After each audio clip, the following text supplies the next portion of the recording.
Hey, ake sinixoxele indaba ningayibuzanga. UJudge Hlophe lo ose deputy president lapha ya kwi MK party wayekade ewumengameli wamajaji lapha ya eWestern Cape eCape Town kuyena nje ophethe kwezomthetho ewumengameli nje wawo wonke amajaji eCape Town amhlophe namnyama ayereporta kuye aye ngaphansi kwakhe. Nakuke laba bamhlophe niyazi ukuthi abanamona kuyafiwa banomona lo oyisilwane lo ophathekayo ongakujaha ugijimise ngisho ebusuku abelungu. So bakhanda itulo ke lokuthi lo judge lona aqedwe nje indaba yegama lakhe liphele lithi nya nakwezomthetho aphele nje asuswe angaphinde abe khona kwezomthetho. Bathe bejika bakhanda itulo bathi uviolate ijudiciary law, uviolate imithetho yezokushushisa kwamacala. Nizoyibiza ke leyo nto nina ngesilungu mina ngisho ngesiZulu. Impeacha ke ukimpeachwa ke ukususwa nokukhanselwa kwakho kuleyo position leyo. Wabe sevula icala kuJudge Hlophe, icala elidonsa iminyaka ke njengoba nje eze wawumuntu ongasebenzi wagcine umuntu nje impela advisoryo ozimele kwezomthetho advisor nje laba amajaji nawa lawa asafufusa wagcina ewumuntu nanguke sevumbuka lapha ya kwi MK party wagcina ke njengoba sikhuluma nje uDeputy President kubaba uJacob Zuma uJudge Hlophe. Icala ke seliphothuliweke leli lokimpeachwa kwakhe leli lokujeziswa kwakhe lapha eWestern Cape. Ufumaniseke ukuthi uJudge Parker lo okuyena owakhipha isigwebo over uJudge Hlophe kuthiwa wahubhuza uhubhu kaBhejane, kuthiwa wakhuluma amampunge, kuthiwa waqamba amanga.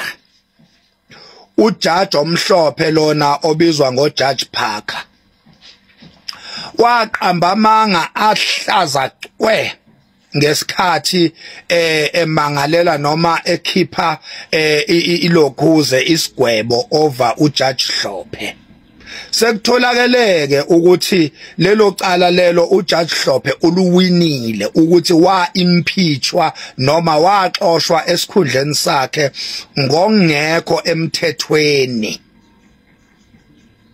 Uzokhumbula ukuthi uJudge Hlophe naseParliament abamhlophe bamlandelile even ngisho seseParliament bayo violate umthetho weParliament othi umuntu oqokwe ngabantu ngevoti ukuthi ahambe ayohlala enkundleni yamajaji lapha eParliament lo muntu akaphikiswa. Bawu-violate lo mthetho when it comes to uJudge Hlophe. Bamphikisa uJudge Hlophe baze bamfaka nasey'nkantolo ebe ekhethwe ngevoti ukuthi abe lapha ya enkundleni yamajaji eParliament. Nalapho futhi uJudge Hlophe bamnqoba bamkhipha. Kumanje nje akekho kuleso sithangami leso samajaji uJudge Hlophe ukhishwe yibona abamhlophe. Laba ababekade bemkhipha ekubeni umengameli wamajaji eWestern Cape eCape Town bamlandele naseParliament. Ulwinileke icala ngoba nalapha eParliament into abebeyibeke eqhulwini njengezizathu noma njengecala into abebeyibeke nje eqhulwini bethi ngenxa yalokho akufanele ahlale kanye namajaji lapha eParliament. Bebebeka lento yalapha yayokimpeachwa kwakhe lapha ya eCape Town ekubeni umengameli wamajaji naku kuthiwa uviolate ijudicial law. some of the judicial laws ayiviolate lapha bekuyiyona kuphela isizathu esidala ukuthi naseParliament angahlali enkundleni kanye namajaji. Nanguke manje ulwinile lolocala.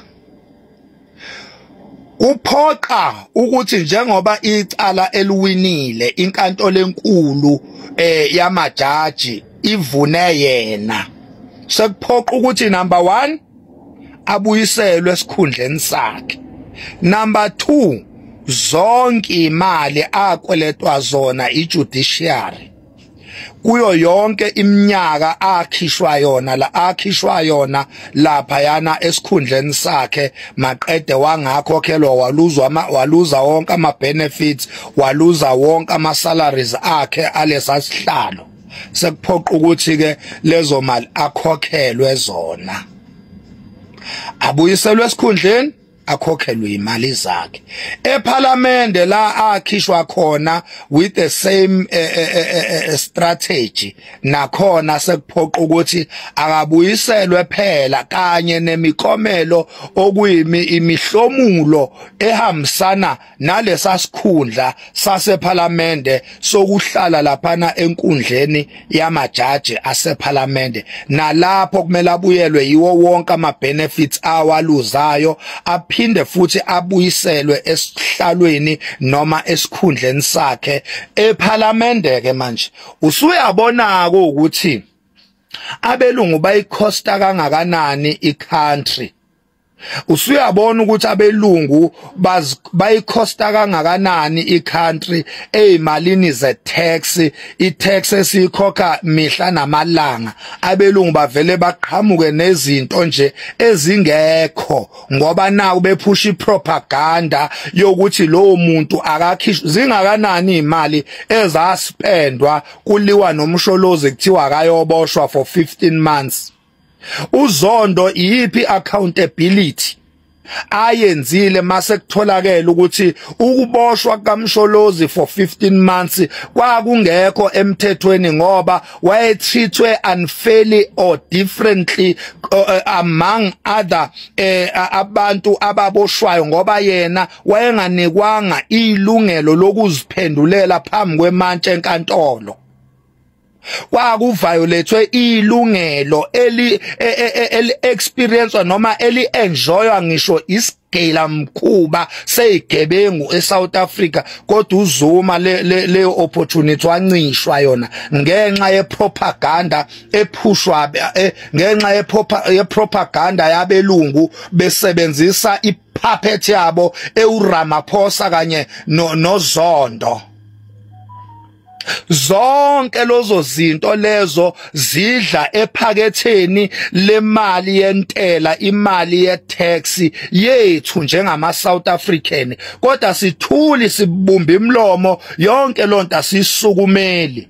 Kunaloko imgodoyi le EFF no ANC no DA no Nkatha babhizi bayaqhubeka baphusha umsholozi bamphushela emgodini, noma sekubonakala ukuthi umsholozi uthreatwa unfairly, sekubonakala ukuthi alikho icala, ayikho into embi eyenziwe uJacob Zuma, kodwa imkhanqala lehlezi lambela imali yezikhohlakali lezi ezimhlophe, lemkhanqa lemnyama lena ye IFP nalemkhanqala ye-ANC ehlezi henquza lana kwezepolitiki, ifuna imali, ifuna ukucorrupta yonke into.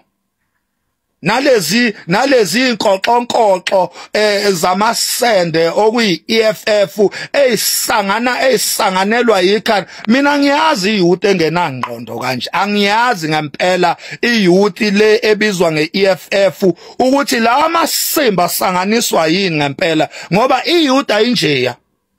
EFF nje is not a true representative of South African youth. Amasimba nje lento ekuthiwa EFF. Uyabona umsunu iEFF igama lawo.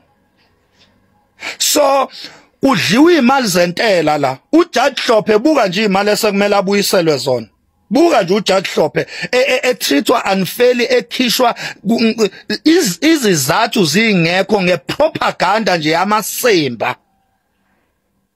Kade niyatakwa nina bosopolitiki mgodo izinsha.